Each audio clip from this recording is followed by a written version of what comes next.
So we are back in the wetlands, the goat pen, the main goat run, ex-goat run, I guess you could say. And just going to talk about, are there things here that we need to take out or that's going to cause a problem? Now my neighbor's property is right across that fence. This area is their wettest area, and they have elephant ears everywhere. And unfortunately, they are coming over here a little bit. So I'm planning to do like taro or trying it in malanga and eddo. Just trying it here. Some of the stuff may be a little bit too tropical, but I know for a fact, based on having some of the stuff in a raised bed, that it'll come back each year. Maybe that's because the raised bed is offering it some cold protection, with the breakdown of stuff and then the higher walls. But we'll want to definitely at least try it here. It's not going to be easy to remove that elephant ear. It's probably impossible. So we just have to move the other stuff, taro and all, way away so that we don't try to harvest taro and get this wild, inedible elephant ear. And the weird thing about taro is it's also called elephant ear. The edible taro, edible elephant ear. They have their names are interchangeable and used often. So another thing is stinging nettles. A lot of permacultural people eat stinging nettles. They juice them, they cook them like greens, they harvest them with gloves. I don't plan to have to do that. Let me see if I can find some here. It's been raining a lot, so we're kind of in one of the areas that stinging nettles is all around. So right here, the heartleaf nettle. It'll give you a nice sting, and it's mixed in with cucumber weed, pellitory or whatever. Biden's alba here, so south thistle, and Carolina geranium, and little seedlings of this and that everywhere.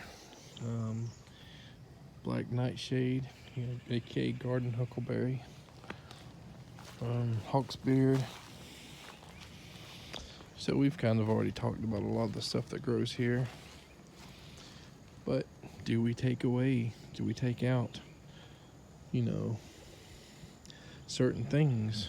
We also have, which I should have showed you a few minutes ago, a Mexican petunia is growing, which is very hard to eradicate. They have little or no use for humans. Humans have, other than the flowers, they're not a true petunia, I don't think.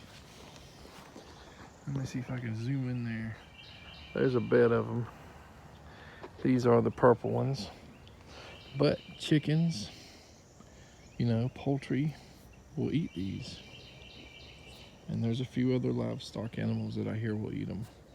So if our future revolves around getting a good permaculture area started and getting chickens or ducks, having extra food for them is something that is a positive thing.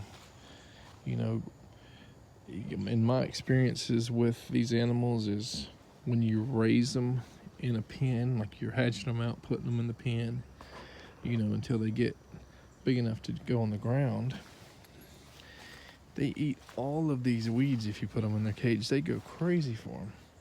Grasses, Bidens, probably violas, probably mints. Some animals don't like mint, but I think my goats didn't like the mint. But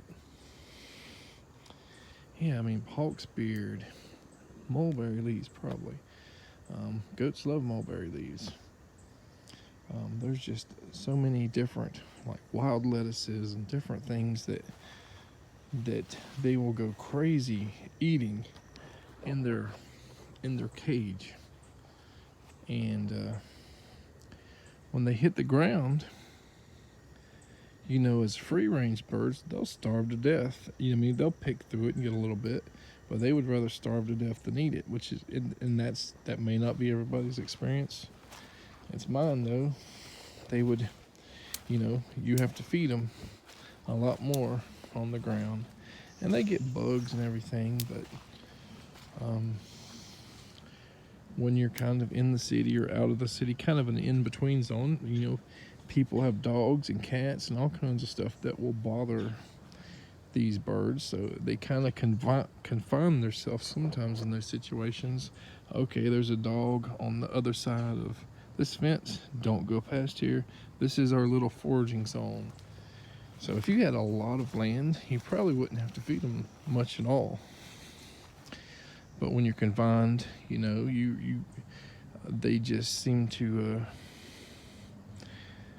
pick what they want to pick, and they will just not get enough food by doing that. Now I've read or watched some YouTube videos and stuff about people setting up the land so that their chickens and stuff will eat, pretty much from the ground. Wood chips or mulch, like a bed of them that are kept kind of refreshed every 6 months, year, whatever. They keep the earthworms and stuff really high to the ground, so they just scratch that area and they get a lot of protein from those insects that get into the mulch and all that stuff. So that's an idea that I would definitely consider trying. And and I like to ferment food when I had all the animals, and it probably saved 20 to 30% off the feed bill, maybe a little bit more, and they did really well with it. But the time and the expense of just feeding them lacto fermented food and stuff, plus having a wheelchair bound person in the house that is not in the city with buses and all that stuff, and we have to fight mud and all kinds of stuff. There's no public transportation here, so a lot of the responsibilities lie on me to make sure she gets her stuff done. And then we have 3 kids that, again, she's in a wheelchair, she can do only so much. I am having to take care of all 4 of them, plus trying to find time to go outside to mow the grass, to plant trees, fertilize, take care of stuff, and not to mention trying to take care of the household stuff. So yeah, kind of went off of the topic I was originally going to talk about, but yeah, we need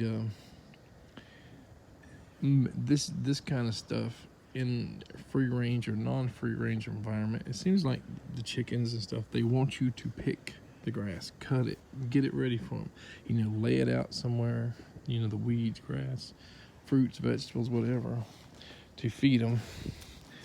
And I really don't think I'm going to do free range right now.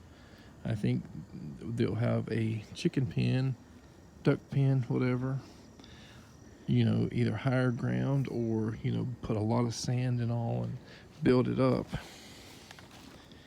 and just make a chicken scratch place for them.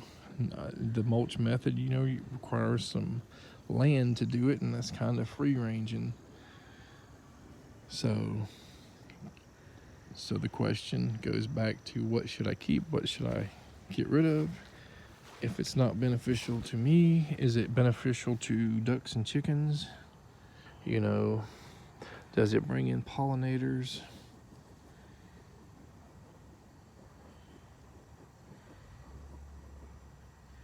All of that good stuff.